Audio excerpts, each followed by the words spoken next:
இது எல்லாமே அதில் சோக் பண்ணிவிட்டு கை வச்சு அழுத்துனீங்கனாலே அதில் உள்ள டஸ்ட் எல்லாமே வந்துடும்.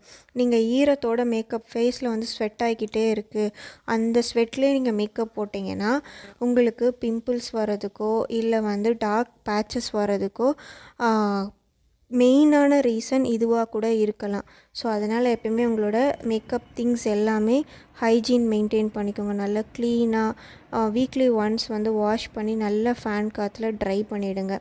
ட்ரை பண்ணிட்டு யூஸ் பண்ணுங்கள். மோரோவர் ப்ரஷஸ் வந்து கொஞ்சம் நல்ல பிராண்டாக வந்து சூஸ் பண்ணுங்கள். இல்லைனா நீங்கள் வாஷ் பண்ணுறப்பே வந்து சில நேரம் ப்ரஷ் வந்து டேமேஜ் ஆகிறதுக்கு வாய்ப்பு இருக்குது. ஸோ 1000க்கு மேலே இருக்கிற ப்ரஷஸ் வந்து வாங்கி யூஸ் பண்ணுங்கள்.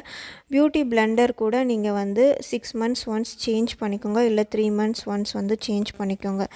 ரொம்ப வருஷமாக ஒரே பிளெண்டர் யூஸ் பண்ணுறது, ரொம்ப வருஷமாக ஒரே ப்ரஷ் யூஸ் பண்ணுறது இதெல்லாமே அவாய்ட் பண்ணிக்கோங்க.